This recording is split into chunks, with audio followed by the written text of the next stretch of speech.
નમસ્કાર ખેડૂત મિત્રો, મારું નામ છે રાજ આહિર અને મારી ચેનલ છે ખેતીની વાત. આજે આપણે વાત કરશું કમોસમી વરસાદને હિસાબે જે ખેડૂતોના પાકને નુકસાન ગયું છે અને આજે છેલ્લા 15-20 દિવસથી આ ખેડૂતો અને સરકાર વચ્ચે જે ઘર્ષણ થાય છે એના વિશે મારે વાત કરવી છે. સરકારે 10,000 કરોડ રૂપિયાનું પેકેજ બહાર પાડ્યું છે. 1 હેક્ટરે 22,000ની સહાય, 2 હેક્ટરની મર્યાદામાં સહાય નક્કી કરી છે. સરકારે ખેડૂતને મદદ કરી છે. સરકારનું આ સરાહનીય પગલું છે. એ બદલ હું સરકારનો ખૂબ ખૂબ આભાર માનું છું. પરંતુ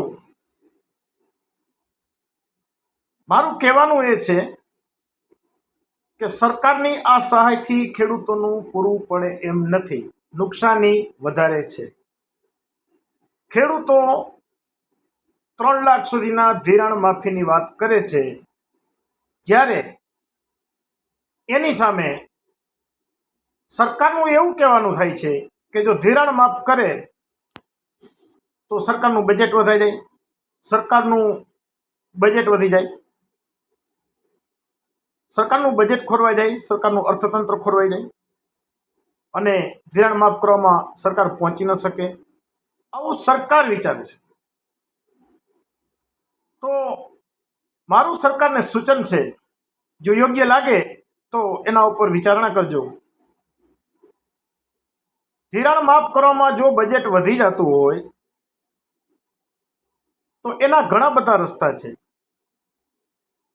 દાખલા તરીકે પેટ્રોલની અંદર 1 લીટરે 1 રૂપિયાનો વધારો ફક્ત 1 વર્ષ માટે કરવામાં આવે તો પણ ખેડૂતોનું 3 લાખ સુધીનું દેવું માફ થઈ જાય અને 1 લીટરે 1 રૂપિયાના વધારામાં જાહેર જનતાને કોઈ તકલીફ ન પડે. અત્યારે 95 રૂપિયા ભાવ છે તો 96 કરી દો. પેટ્રોલમાં 1 લીટરે ફક્ત 1 રૂપિયો અને એ પણ વર્ષ દિવસ પૂરતો વધારો કરવામાં આવે તો પણ ખેડૂતોનું 3 લાખ સુધીનું દેવું માફ થઈ જાય. અને બીજી વાત, GEB ગુજરાત ઇલેક્ટ્રિક બોર્ડ કે જેમાં લાઇટ બિલમાં યુનિટ દીઠ ફક્ત 10 પૈસાનો વધારો કરવામાં આવે અને એ પણ ફક્ત 1 વર્ષ માટે, પરમેનન્ટ નથી કહેતો, તો પણ ખેડૂતોનું 3 લાખ સુધીનું દેવું માફ થઈ જાય. રસ્તા તો ઘણા છે, કરવું હોય તો બધું થઈ શકે. આજે સરકાર એમ કહે છે કે ખેડૂતોનું ધિરાણ માફ કરીએ તો સરકારનું બજેટ ખોરવાઈ જાય, સરકાર એમાં પહોંચી નથી શકતી. તો મારો સરકારને સીધો સવાલ છે કે ખેડૂતોને ધિરાણ માફ કરવામાં સરકારનું બજેટ ખોરવાઈ જાય છે તો ઉદ્યોગોને સહાય આપવામાં બજેટ નથી ખોરવાતું? ઉદ્યોગોને સરકાર લોન આપે છે, સહાય આપે છે, વીમો આપે છે. ઉદ્યોગ ફડચામાં જાય તો લોન માફ કરે છે, ઉદ્યોગને વીમો મળે છે. ખેડૂત લોનની વાત તો કરતો જ નથી. જે ધિરાણ છે તો વીમો છે. ઉદ્યોગોને લોન આપે છે, સહાય આપે છે અને વીમો પણ આપે છે અને ઉદ્યોગ ફડચામાં જાય તો લોન માફ કરે છે. તો ખેડૂત લોનની વાત તો કરતો જ નથી. જે ધિરાણ છે તો વીમો છે. અને બીજી વાત કે ખેડૂતોનો વીમો તો સરકારે બંધ કરી દીધો છે,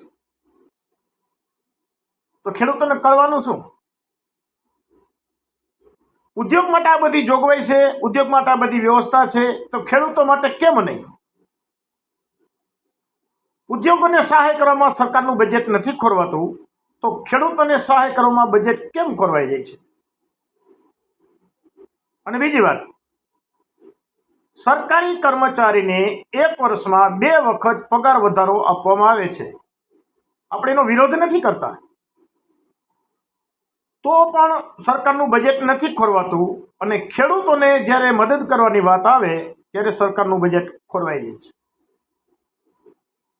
ચૂંટણીઓ આવે ત્યારે કરોડો રૂપિયાનો ખર્ચો કરવામાં આવે છે, ત્યારે સરકારનું બજેટ નથી ખોરવાતું. હમણાં ઓલિમ્પિકની રમત આવશે ત્યારે પણ કરોડો રૂપિયાનો ખર્ચો થશે, ત્યારે સરકારનું બજેટ નથી ખોરવાતું.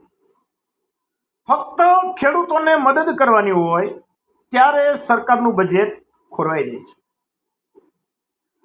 જો સરકાર પાસે પૈસા નથી, બજેટ નથી, તો એને ગમે ત્યાં મેનેજ કરી શકાય છે. દાખલા તરીકે સરકારી કામ છે, જે જાહેર કામ છે, સામાજિક કામ છે, જે ચાલુ કામ છે, એ તો સરકારે કરવા જ પડે, પણ એમાં કરકસર કરો. જે નવા કામ છે એને પેન્ડિંગ રાખી દો, થઈ શકે ને. અને બીજી વાત, સરકાર પાસે બુદ્ધિજીવી વ્યક્તિઓ છે, એની પાસે આઈએસ અધિકારી છે, મુખ્ય સચિવો છે, એની પાસે એજ્યુકેશન છે, એક્સપિરિયન્સ છે, બુદ્ધિજીવી વ્યક્તિઓ છે. આ બધા જે ધુરંધરો બુદ્ધિજીવી વ્યક્તિઓ છે એ બધું વિચારી શકે, સમજી શકે કે દેશની આવક કેટલી છે, જાવક કેટલી છે, ખર્ચો કેટલો છે, ક્યાં કેટલી વાપરવી, ક્યાં કેટલી ન વાપરવી, ક્યાં ઘટાડવું, ક્યાં વધારવું, ક્યાં મેનેજ કરવું હોય તો બધું થઈ શકે ને. ગમે ત્યાં મેનેજ કરી શકો, ગમે ત્યાં ડ્રાઈવ કરી શકો, ધારો તો ખેડૂતને મદદ તો કરી શકો ને. અને બીજી વાત કે આપણે જેને ચૂંટીને મોકલ્યા છે એ આપણા પ્રતિનિધિ છે, આપણા માલિક નથી. અને આ દેશની સાર્વભૌમ સત્તા પબ્લિકની છે. લોકશાહીની અંદર દેશની સાર્વભૌમ સત્તા પબ્લિકની છે. અને આપણે ચૂંટીને શા માટે મોકલ્યા છે? સરકાર કોને કહેવાય? કે આ બધી વસ્તુને મેનેજ કરવી, આ બધી વસ્તુને હેન્ડલ કરવી, આ બધી વસ્તુની લીડરશિપ કરવી, એને જ સરકાર કહેવાય. બાકી આપણે માણસ છીએ અને સરકારી માણસ છે, સરકાર કોઈ જાદુગર નથી. પણ આ બધી વસ્તુને મેનેજ કરે, વ્યવસ્થિત લીડરશિપ કરે, એને સરકાર કહેવાય. અને એના માટે તો આપણે એને અહીંયા ચૂંટીને મોકલ્યા છીએ. અને ત્યાં જઈને જો એ વ્યવસ્થિત મેનેજમેન્ટ ન કરી શકે તો તેનું ત્યાં શું કામ કરશે? જો એ વ્યવસ્થિત મેનેજ ન કરી શકે તો તેનું ત્યાં શું કામ છે? રાજીનામું દઈ દો અને ઘરે આવી જાઓ. આ દેશની અંદર ઘણા બધા જાંબા જીવાનો છે કે જે ગુજરાતનું સુકાન સારી રીતે સંભાળી શકે એમ છે. અને બીજી વાત કે ખેડૂતોને પ્રધાનમંત્રી સન્માન નિધિ નો 6,000 વાર્ષિક 2,000 3 હપ્તા આવે. તો 6,000 હપ્તો છે, એમાંથી વીમાનું પ્રીમિયમ ભરી દો, પાક વીમો ચાલુ કરી દો. એ 6,000 સન્માન નિધિ નથી જોતી. એ 6,000 સન્માન નિધિ છે, એમાંથી વીમાનું પ્રીમિયમ ભરી દો અને પાક વીમો ચાલુ કરી દો.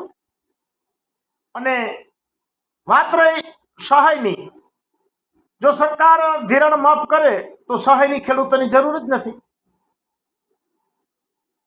અને વાત રહી MSP થી મગફળી ખરીદવાની, તો મગફળી તૈયાર થાય ત્યારે જે સારી વસ્તુ છે એને સિંગદાણામાં મોકલો, નબળી વસ્તુ છે એનું પિરાણ કરો, અને સિંગતેલ અને સિંગદાણાની નિકાસ કરો. મગફળીની બજાર ઊંચી મળશે તો સરકારને MSP થી ખરીદવાની જરૂર જ નથી.